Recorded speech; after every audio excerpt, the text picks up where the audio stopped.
वंदे मातरम खबर उत्तराखंड देख रहे हैं आप। मैं हूं आपके साथ काजल ठाकुर। इस वक्त की बड़ी खबर आपको बता देते हैं। चंपावत उपचुनाव के लिए मतदान खत्म हुआ। शाम को 5 बजे तक करीब 60% से ज्यादा मतदान हुआ। उपचुनाव में बीजेपी कांग्रेस में कड़ी टक्कर और सीएम धामी जिस तरीके से चुनावी मैदान में है। उपचुनाव में बीजेपी के प्रत्याशी हैं, कांग्रेस से निर्मला गहतोड़ी सीएम की प्रतिद्वंदी हैं। 3 जून को चंपावत उपचुनाव के नतीजे आएंगे। चंपावत में 106 दिनों के बाद फिर मतदान हुआ है। तो चंपावत का जो चुनाव का लेखा जोखा है 2002 की अगर बात करें तो कुल मतदाताओं का यहाँ जो लेखा जोखा है वो उसके मुकाबले अब बढ़ता चला जा रहा है। आपको बता दें कि चंपावत उपचुनाव का मतदान खत्म हो चुका है और 5 बजे तक 60% वोटिंग अब तक बताई जा रही है।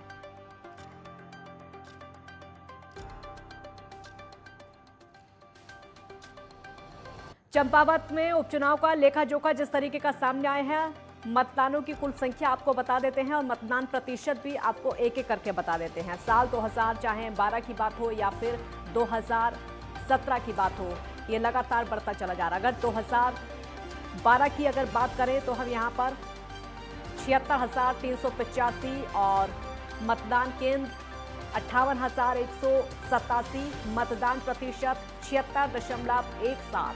साल 2017 में कुल मतदाताओं की जो संख्या है 88,781 और मतदान 58,979, मतदान प्रतिशत 66.43।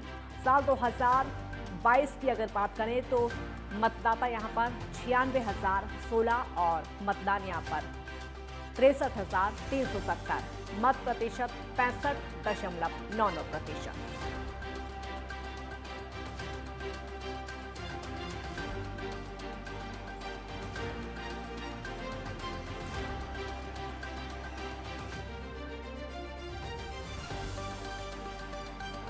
के 5 बज चुके हैं और सुबह 6 बजे से चंपावत उपचुनाव के लिए लगातार वोटिंग हो रही थी। हम आपको दिखा सकते हैं कि अभी हम एक बूथ पर हैं और यहाँ पर सुबह 6 बजे से ही लगातार जो है एक के बाद एक वोटर पहुँच रहे थे और वो यहाँ पर अपने मत का इस्तेमाल कर रहे थे। लेकिन अब क्योंकि शाम की 5 बज चुके हैं और शाम के 5 बजे ये पूरा का पूरा जो वोटिंग की प्रक्रिया थी उसे अब रोक दिया गया है। आमतौर पर यह देखा जाता है कि जितने लोग भी समय रुकने के बाद अंदर आ जाते हैं बूथ के अंदर, उनको वोट डलवाया जाता है। लेकिन जिस बूथ में अभी हम मौजूद हैं यहाँ पर कोई भी व्यक्ति 5 बजे के बाद नहीं पहुंचा और इस वजह से अब पूरी तरह से ईवीएम को लॉक कर दिया जा रहा है, यानी कि ईवीएम को बंद किया जा रहा है, सीज किया जा रहा है और उसके बाद ईवीएम को जो सेफ जोन होता है, जो सेफ रूम होता है उनका, वहां पर इसको भेज दिया जाएगा। अगर कहें जिस तरह से पूरा का दिन रहा और तो सुबह खासतौर पर अगर हम बात करें तो सुबह देखने के लिए मिला कि बड़ी संख्या में यहाँ पर लोग पहुंचे। मैदानों की बात करें तो सुबह पहुंचे बड़ी संख्या में। घरों से लोग 6 बजे ही लाइन लगाकर खड़े हो गए थे और जैसे ही 7 बजे खुला तो एकाएक करके लोगों ने वोट डाला और ये देखने के लिए 12 बजे तक मिला कि बड़ी संख्या में लोगों ने वोट डाला 12 बजे तक। लेकिन जब हम बात करते हैं कि पहाड़ों की, तो पहाड़ों में आमतौर पर लोग सुबह से तो निकलने लगे थे, लेकिन ज्यादा से ज्यादा लोग 10 बजे निकले। 10 बजे से लेकर 2 से 3 बजे तक उन्होंने भी वोट डाला। परसेंटेज की बात करें तो अभी तक जो परसेंटेज है वो सामने नहीं आया, लेकिन अनुमान ये लगाया जा रहा है कि 60 से लेकर 65% तक यहाँ पर वोटिंग जरूर हुई है। इतनी ही वोटिंग हुई है क्योंकि लोग, अगर हम बात करें तराई क्षेत्र की बात करें तो यहाँ पर बहुत ज़्यादा उमस थी। दिन में लोग बहुत कम संख्या में बाहर निकले। अगर पहाड़ों की बात करें तो पहाड़ों में जो वोटिंग हुई होगी वो पता चलेगा कि आखिर कितनी वोटिंग हुई है। इससे ही आंकड़ा लगाया जाएगा कि टोटल जो है वो सामने आएगा कितनी वोटिंग हुई। लेकिन अब जिस तरह से हम बात करें तो पूरी ईवीएम्स को सीज कर दिया गया है। उन्हें स्ट्रांग रूम में भेजाया जाएगा, जो सेफ जोन होता है वहां पर रखा जाएगा और उसके बाद 3 तारीख को आखिर पता चल जाएगा कि कौन इस उपचुनाव में जीतकर विजय होता है। मेरे सहयोगी नरेंद्र पिमोली के साथ में योगेश सेमवाल, चंपावत। योगेश सेमवाल संवाददाता हमारे साथ फोन लाइन पर जुड़ चुके हैं ज्यादा जानकारी के लिए। योगेश, आज उपचुनाव में वोटिंग में दिन भर क्या कुछ रहा, बताइए।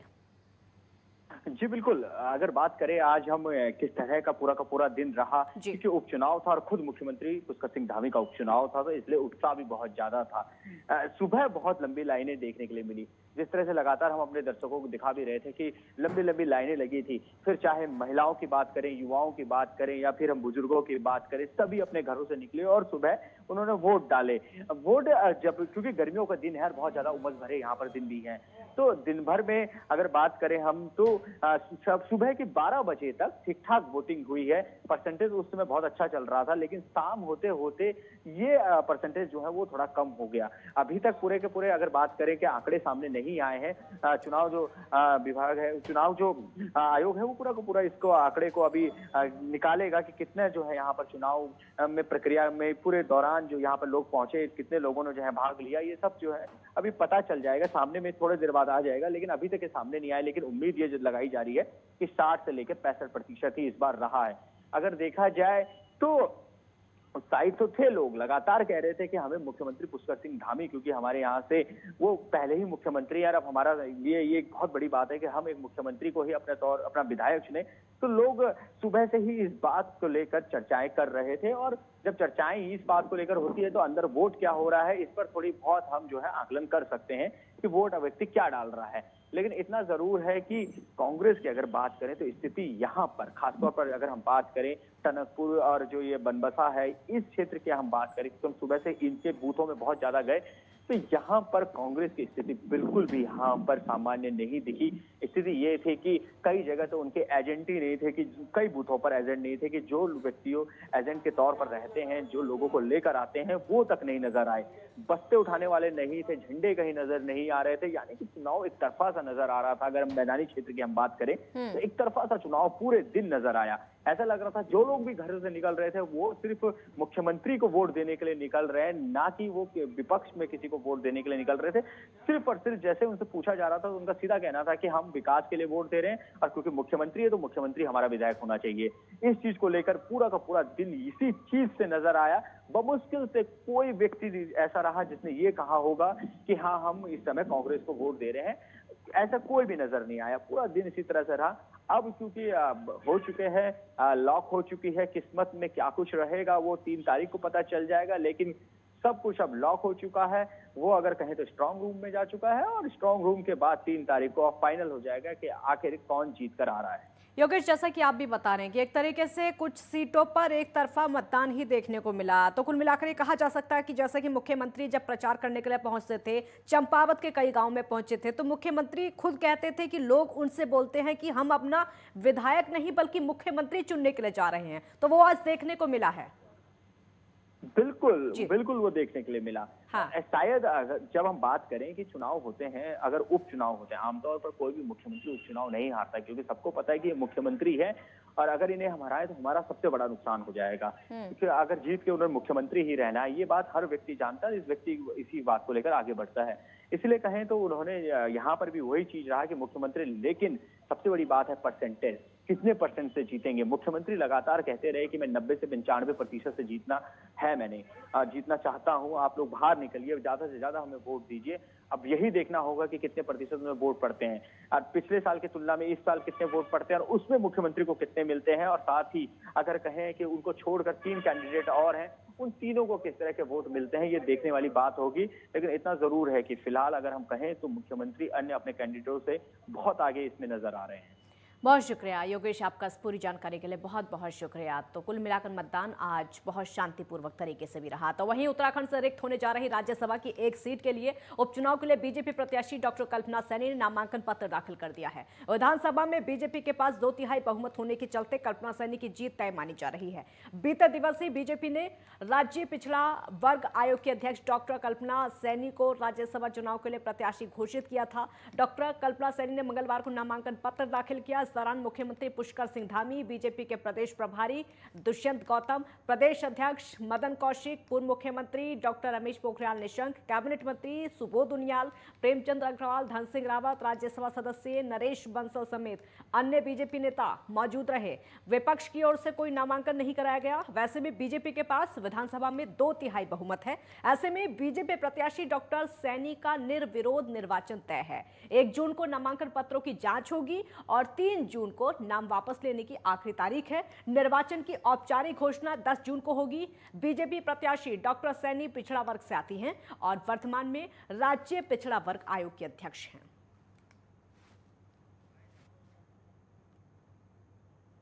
पार्टी ने कल्पना सैनी जी को उम्मीदवार बनाया है और जैसा हमारी पार्टी की सोच रही है कि उत्तराखंड बनने से पहली बार उत्तराखंड बनने के बाद उत्तराखंड से किसी महिला को राज्यसभा का सदस्य के लिए उसका नामांकन हुआ है, उनको प्रत्याशी बनाया गया है। और हमारी पार्टी हमेशा से मातृशक्ति को आगे बढ़ाने की पक्षधर रही है। महिलाओं के लिए जो आरक्षण की व्यवस्था हुई थी वो भी हमारी ही सरकार में हुई थी उस समय खंडू जी। और आज कल्पना सैनी जी, डॉक्टर कल्पना सैनी जी को जो प्रत्याशी बनाया है, मातृशक्ति का भी सम्मान है। और उत्तराखंड हमारी मातृशक्ति ने बनाने में अपना बहुत बड़ा भूमिका उनका रहा है हमेशा से। देश के सम्मानित मुख्यमंत्री जी ने, मेरे संगठन के मुखिया ने ये विश्वास जताया है कि मैं अपने प्रदेश के विकास के लिए, चूँकि मैं उत्तराखंड की बेटी हूँ, अपने उत्तराखंड के विकास के लिए अपने केंद्रीय नेतृत्व की, अपने प्रदेश नेतृत्व की योजनाओं को बढ़ाने का काम करूँगी। और केंद्र और प्रदेश के बीच में समन्वयक की भूमिका अपने आदरणीय भाई साहब की तरह ही मेरी भी होगी।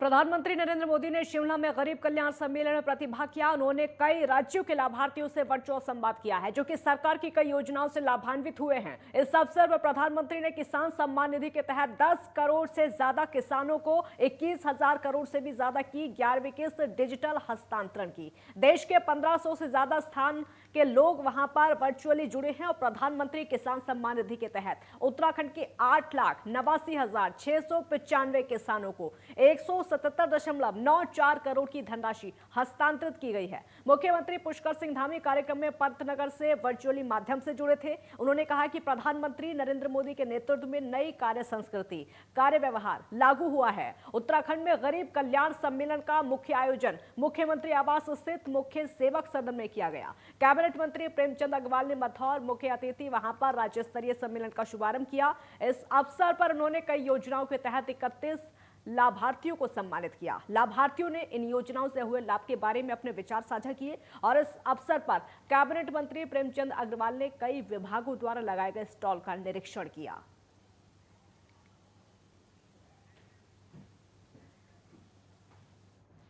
एक ब्रेक यहां पर रुकेंगे, जल्द लौटेंगे।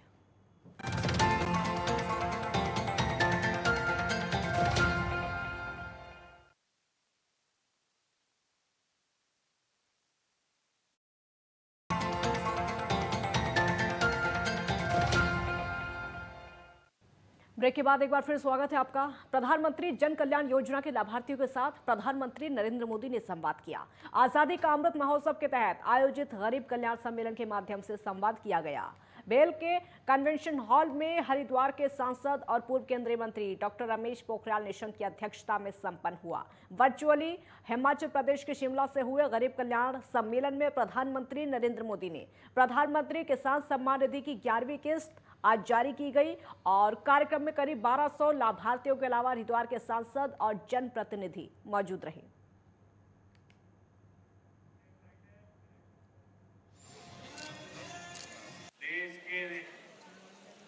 यहाँ पर माँ बहनें थी, किसान थे, मजदूर थे, अपने आंगनबाड़ी के थे, गांव-गांव से लोग आए थे। और इतनी बड़ी संख्या में आपने देखा कि पूरा हॉल भरा, ऊपर भरा हुआ था। और प्रधानमंत्री जी को सुनने के लिए और उनको धन्यवाद देने के लिए कि जिस तरीके से वो चिंता कर रहे हैं अंतिम छोर तक के व्यक्ति की, उसके लिए प्रधानमंत्री जी का आज आभार प्रकट किया है। मैं हरिद्वार के सभी लोगों का, सभी जनप्रतिनिधियों का मैं आभार प्रकट कर रहा हूँ। और जिला प्रशासन ने भी बहुत अच्छी व्यवस्था की थी और सभी विभागों ने अपनी क्या उन्होंने गरीब कल्याण यहाँ पर किया है वो उन्होंने अपनी बुकलेट भी दी है। तो मुझे खुशी है कि हरिद्वार जिला बहुत तेज़ी से सभी क्षेत्रों में आगे बढ़ रहा है। देखिए, आज का ये कार्यक्रम माननीय प्रधानमंत्री जी द्वारा शिमला में उनके द्वारा वर्चुअली संवाद किया गया था। और हमारी 13 जो फ्लैगशिप स्कीम हैं उसमें जो लाभार्थी थे उनको यहाँ बुलाया गया था। और आपने देखा होगा कि बड़ी संख्या में लगभग 1200 लोग यहाँ पर हॉल में उपस्थित थे। और माननीय सांसद डॉक्टर रमेश पोखरियाल निशंक जी की अध्यक्षता में यह कार्यक्रम हुआ और लोगों में काफ़ी उत्साह था। और उनको योजनाओं के बारे में जानकारी भी दी थी, जैसे माननीय सांसद जी ने दी थी। तो मैं उम्मीद करता हूँ आप लोगों के चैनल के माध्यम से कि चाहे वो भारत सरकार की या राज्य सरकार की जो भी जन कल्याणकारी नीतियाँ चलाई जा रही हैं उसका अधिक से अधिक लाभ लें। लंबे समय से प्रदेश के गन्ना किसानों का भुगतान नहीं किया गया है और इसी के चलते गन्ना किसानों में काफी आक्रोश देखने को मिल रहा है। हालांकि सरकार के द्वारा समय समय पर गन्ना किसानों का भुगतान किया गया, लेकिन अभी भी गन्ना किसानों का सरकार पर लगभग 510 करोड़ का बकाया है, जिनमें से लगभग 275 करोड़ सरकार ने चुका दिया है। गन्ना विकास मंत्री सौरभ बहुगुणा ने कहा कि अभी गन्ना किसानों का 225 करोड़ दिया जाना है, जिसमें से 40 करोड़ रुपए सरकार के द्वारा रिलीज हो चुके हैं। और वहीं बची हुई देनदारी को लेकर मुख्यमंत्री पुष्कर सिंह धामी से भी बातचीत की गई है कि एकमुश्त रकम देकर गन्ना किसानों का भुगतान पूरा किया जाए। जब मैंने मंत्रालय मुझे मिला था, उसके बाद में जब समीक्षा बैठक करी थी, 510 करोड़ हमारा टोटल देनदारी थी। उसमें से लगभग हम 275 करोड़ की देनदारी हम पूरी कर चुके हैं। 225 करोड़ की देनदारी है, जिसमें से 40 करोड़ की एक किस्त हमको और रिलीज़ हुई है सरकार के द्वारा, जिसको हम रिलीज़ करेंगे इस हफ्ते में। तो 170 करोड़ के आसपास की हमारी देनदारी बच जाएगी। उसमें मैंने माननीय मुख्यमंत्री जी से निवेदन किया है कि एक मुश्त अगर फाइनेंस डिपार्टमेंट हमको किस्त रिलीज़ कर देता है 170 करोड़ की, तो हम सारा जो गन्ना किसान की देनदारी है वो चुका देंगे। उत्तराखंड में चारधाम यात्रा अपने पूरे चरम पर है और हजारों की संख्या में यात्री चारधाम यात्रा के लिए उत्तराखंड पहुंच रहे हैं। वहीं चारधाम यात्रा को लेकर सरकार ने सभी व्यवस्थाएं की हैं, लेकिन आम आदमी पार्टी के वरिष्ठ नेता ज्योति सिंह बिष्ट ने कहा है कि चारधाम यात्रा को लेकर सरकार ने कोई व्यवस्था नहीं की है, जिससे कि हर दिन सड़क दुर्घटनाएं चारधाम यात्रा मार्ग पर हो रही हैं। उन्होंने आगे कहा कि धामों में जाने वाले घोड़े खच्चरों की मौत हो चुकी है। सरकार का प्रशासनिक अमला अगर चुस्त दुरुस्त होता, सरकार का स्वास्थ्य विभाग अगर चौकस होता, समय से तैयारियां करता, और सरकार ने समय से इस बात को ध्यान में रखकर तैयारी की होती कि साहब इस साल यात्रियों की संख्या ज़्यादा आएगी, तो जो 100 से अधिक यात्रियों की मौत हो गई, उसके अलावा जिस तरह से गैस सिलेंडर फटने से 6 लोग झुलस करके मरे, और उसके बाद भी गैस सिलेंडर को गाड़ी में ढोने पर रोक नहीं लगाई जा रही है। आम आदमी पार्टी ने सरकार की मंशा पर सवाल उठाते हुए बजट सत्र पर सरकार को घेरने की कोशिश की है। उन्होंने कहा कि बजट सत्र गैरसैंण में आयोजित करने की सरकार की पहले घोषणा कर चुकी थी, लेकिन अब गैरसैंण में ये बजट सत्र नहीं किया जा रहा है। उन्होंने कहा कि सरकार अनाप शनाप घोषणाएं करती है, सरकार को गैरसैंण में हुए खर्च का हिसाब देना चाहिए। उन्होंने आगे कहा कि गैरसैंण का डंका पीटने वाली सरकार अब गैरसैंण में ही सत्र आयोजित कराने से पीछे हट रही है, इसलिए सरकार को प्रदेश की जनता को जवाब देना होगा। उत्तराखंड का दुर्भाग्य देखिए कि जिस गैरसैंण को भारतीय जनता पार्टी की पिछली सरकार ने ग्रीष्मकालीन राजधानी घोषित कर दिया था, उसमें विधानसभा का ग्रीष्मकालीन सत्र आयोजित करने की घोषणा करने के बाद सरकार ने उस सत्र को गैरसैंण में न करने की घोषणा कर दी। रुड़की में ईदगाह चौक पर स्थित एक होटल में पत्रकारों से वार्ता करते हुए भाजपा ओबीसी मोर्चा के प्रदेश अध्यक्ष राकेश गिरी ने कहा कि उत्तराखंड में राज्यसभा सीट पर भाजपा ने डॉक्टर कल्पना सैनी को टिकट देकर समस्त ओबीसी समाज का मान सम्मान बढ़ाया है। उन्होंने कहा कि प्रधानमंत्री नरेंद्र मोदी ने ओबीसी समाज के लिए जो काम किए हैं उसकी कल्पना भी नहीं की जा सकती है। अपनी कैबिनेट में 27 मंत्री ओबीसी समाज से लिए, नीट में 27% का आरक्षण देने के साथ कई योजनाएं ओबीसी के लिए चलाई गई। उन्होंने ये भी कहा कि इससे सिद्ध होता है कि प्रधानमंत्री ने ओबीसी समाज का हमेशा सम्मान किया है। भाजपा के राष्ट्रीय अध्यक्ष जेपी नड्डा, मुख्यमंत्री पुष्कर सिंह धामी, प्रदेश अध्यक्ष मदन कौशिक का आभार व्यक्त करते हैं। और वहीं पूर्व राज्यसभा श्यामवीर सैनी ने कहा कि सैनी समाज की मांग थी कि हमारा कोई प्रतिनिधित्व राज्यसभा और लोकसभा में नहीं था। अब भाजपा संगठन ने इस मांग को पूरा किया तो वो प्रदेश और राष्ट्रीय नेतृत्व का आभार व्यक्त करते हैं। हमारे भारतीय जनता पार्टी कथनी करनी एक है, वो हमेशा ओबीसी समाज को आगे बढ़ाने के लिए काम करती है और उसी का परिणाम है कि उन्होंने बहन डॉक्टर कल्पना सैनी जी को यहाँ से राज्यसभा के लिए भेजा है। और मेरे साथ हमारे बहुत ही सम्मानित हमारे पूर्व प्रदेश अध्यक्ष जी श्रीमान श्यामवीर जी भी बैठे हुए, ये भी उसी समाज से आते हैं। अब कितना हम लोगों में आपस में तालमेल है कि एक व्यक्ति बन जाता तो सब लोग होकर के उसके साथ खड़े हो जाते हैं। हम लोग सब उसको आगे बढ़ाने के लिए काम करते हैं। राज्यसभा के प्रत्याशी बनाए जाने के लिए और देने के लिए हमारी बहुत समाज की बड़ी मांग थी, क्योंकि कोई प्रतिनिधित्व हमारा यहाँ लोकसभा में नहीं था, न राज्यसभा में था। और काफ़ी समय के बाद केंद्रीय नेतृत्व ने इस मांग पर हमारी विचार करते हुए और डॉक्टर कल्पना सैनी जी को भेजा है। हम पूरे पार्टी नेतृत्व का दिल की गहराई से स्वागत करते हैं। पूर्व मुख्यमंत्री हरीश रावत मसूरी में रोटरी क्लब के सहयोग से 10वें कुलदीप राज सहनी रक्तदान शिविर में बतौर मुख्य अतिथि पहुंचे।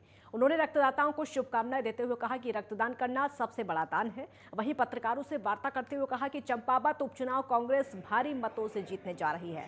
कांग्रेस चंपावत उपचुनाव मजबूती से लड़ रही है और ये जीत कांग्रेस की जीत नहीं है, लोकतंत्र की जीत होगी। भाजपा को एक चपत तो लगनी चाहिए और अगर चंपावत उपचुनाव में भाजपा को चपत नहीं लगी तो इसका खामियाजा प्रदेश की जनता को उठाना पड़ेगा। साथ ही ये भी कहा कि भाजपा ने आज एक और पाप कर दिया है। जो बजट सत्र गैरसैंण में होना था वो अब देहरादून में होने जा रहा है। उन्होंने इसको विधानसभा की अपमानना बताया।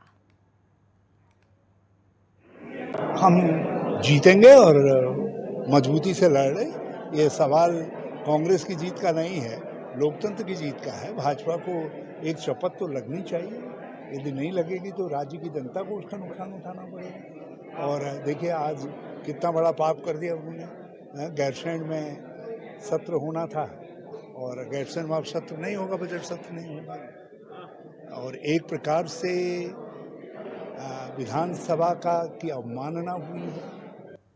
डोईवाला पहुंचे पूर्व मुख्यमंत्री हरीश रावत ने अधिवक्ताओं के साथ बैठक करके कार्यकर्ताओं का मनोबल बढ़ाया है। इस दौरान उन्होंने बीजेपी सरकार पर जमकर प्रहार किया। उन्होंने कहा कि विधानसभा चुनाव के दौरान भाजपा ने उनके नाम से झूठी वायरल खबरें करवाई, जिसमें कांग्रेस पर झूठे आरोप लगाए गए कि अगर उत्तराखंड में कांग्रेस की सरकार बनती है तो यहां पर मुस्लिम यूनिवर्सिटी बनवाई जाएगी, जो कि सरासर अफवाह थी। इसके साथ ही उन्होंने कार्यकर्ताओं का हौसला अफजाई करते हुए एकजुटता के साथ काम करने की अपील की।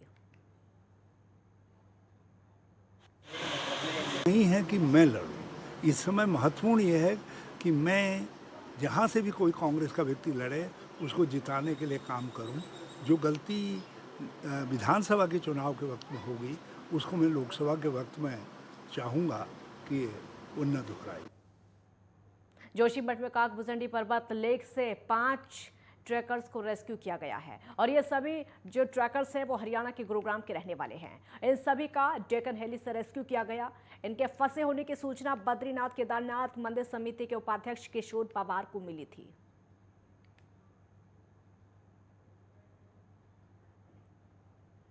खबर उत्तराखंड में फिलहाल इतना ही। आप देखते रहिए नेटवर्क 10। जय हिंद।